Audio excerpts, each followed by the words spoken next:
यस्यानन्दतरङ्गशीकरसमा स्वादेन देवः समे आनन्दाब्धिविगाहनं विदधते लोकाश्च मोदान्विताः। सत्ये सहसै सद्गुरुर्विजयते कारुण्यलीलाधरो हंसानां निजलोकदः सुखकरो बोधेन्दुरत्नाकरः। यो ब्रह्माणं विदधाति पूर्वं यो वै वेदांश्च प्रहिणोति तस्मै तमः देवमात्मबुद्धिप्रकाशं मुमुक्षुर्वै शरणमहं प्रपद्ये। मुमुक्षुर्वै शरणमहं प्रपद्ये। प्रेम से बोली सद्गुरु कबीर साहेब की जय। सत्य पुरुष परमात्मा हम सबके हृदय में विराजमान सद्गुरु कबीर साहेब, परमादरणीय महंत श्री अमर साहेब जी ब्रिजमोहन, परमादरणीय श्री राजेश उजागिये जी, परम श्रद्धेया श्री चंपा रेवती मंगरा जी, परमात्मीय श्री भाई भगत संजय जी, संजय गोविंद जी, और उनकी धर्मपत्नी भक्तिमती श्रीमती विदुषी गोविंद जी। आज हम सब लोगों का परम सौभाग्य इस भाद्रपद मास की पूर्णिमा अनंत चतुर्दशी के शुभ अवसर पर सद्गुरु कबीर साहिब के इस पवित्र धाम में श्री कबीर काउंसिल में हम सब लोग उपस्थित हैं। बहुत ही श्रद्धा और भक्ति के साथ हम सब लोग मिल करके सद्गुरु कबीर साहिब के द्वारा उपदिष्ट संध्या पाठ किए। इसके बाद सद्गुरु कबीर साहिब के भजनों का संगायन किए और 2 शब्द सद्गुरु कबीर साहिब को स्मरण करते हुए, क्योंकि यह भाद्रपद मास की पूर्णिमा 2 कबीर पंथ के बड़े महापुरुषों का सद्गुरु कबीर साहिब के मिलन का एक तिथि है और इस तिथि को सद्गुरु कबीर साहिब धनीधर्मदास साहिब से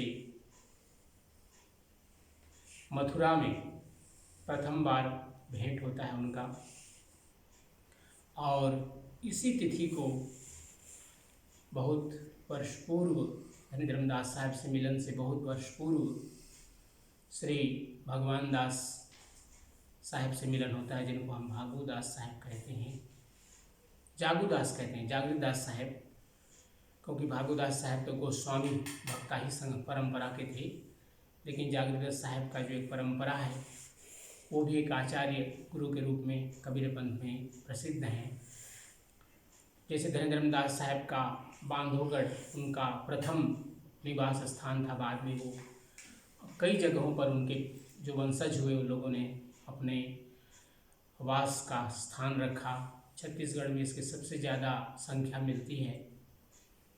और जागृतदास साहिब का अर्थात जागू साहिब का 2 स्थान आचार्य गद्दी के रूप में अभी भी भारत में प्रसिद्ध है। वह है विद्युपुर, जो कि बिहार प्रांत में पड़ता है, और एक है शिवपुर, जो कि वाराणसी से 5 किलोमीटर की दूरी पर उत्तर प्रदेश में स्थित है। दोनों ही महापुरुषों का सद्गुरु कबीर साहिब से मिलन और अनंत चतुर्दशी हम सब लोग जानते हैं। हमारे हिंदू सनातन परंपरा में जो वैष्णव परंपरा है उसमें अनंत चतुर्दशी का कितना महत्व है, और इसी महत्व को ध्यान में रखते हुए ही धनीधर्मदास साहिब मथुरा गए थे और वहाँ पर धनीधर्मदास साहिब से उनका मिलन होता है। धनीधर्मदास साहिब की परंपरा में ही हम सब लोग हैं। उनके द्वारा बताए सद्गुरु कबीर साहिब ने जो शिक्षाएँ दी धनीधर्मदास साहिब को, उस शिक्षा के अनुसार से हम लोग सात्विक ज्ञान यज्ञानंदी चौका आरती, चलावा चौका आरती, या जो 16 सुद की आरती है, या 101 महंतों की हजूर साहिब के साथ में जो पूजा होती है कोत्री पूजा, वह सब हम सब लोग यहाँ मॉरिशस में और भारत में मनाते हैं। क्योंकि कोत्री तो खैर यहाँ पर अभी तक मॉरिशस में नहीं की गई है, लेकिन 16 सुद की पूजा हुई है जैसे मुझे जानकारी मिली। और जो एक सात्विक ज्ञान ज्ञानंदी चौका आरती तो हम सब लोग करते ही रहते हैं हर पूर्णिमा को। यहाँ और जो मॉरिशस में अन्य संस्थाएँ हैं कबीर पंथ की, वहाँ भी ये पूजा होती रहती है। सदगुरु कबीर साहब की इस परंपरा में ज्ञान, भक्ति, वैराग्य, कर्मयोग, भक्ति योग सभी का समावेश है।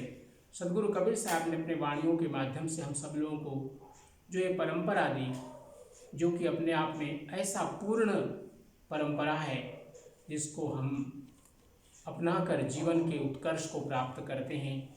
और जो भी सदगुरु कबीर साहब के शरणागति में आज के 624 वर्ष और उसके बाद 120 वर्षों की सदगुरु कबीर साहब की लीला काल रही, जितने भी संत आए, भक्त आए सदगुरु की शरणागति में, वे सभी लोग सदगुरु कबीर साहब के वाणियों को प्राप्त करके हंस गति को प्राप्त हुए, अर्थात सत्यलोक को प्राप्त हुए।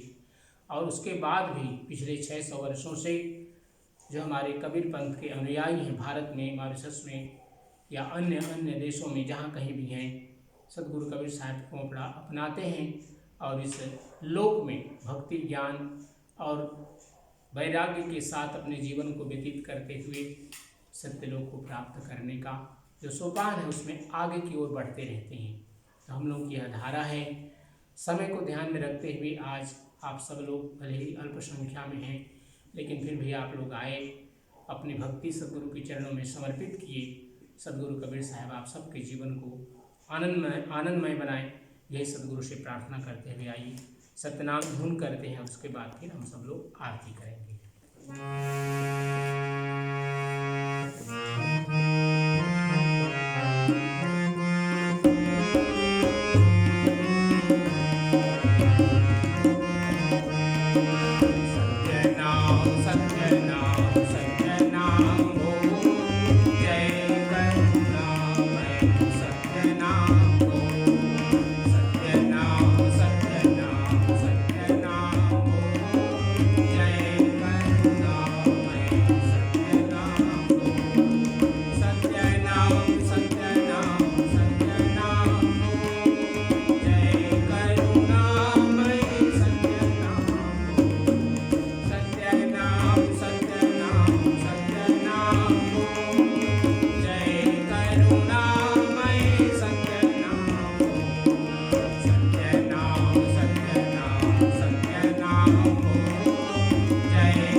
साहेब बंदगी, साहेब बंदगी, साहेब बंदगी।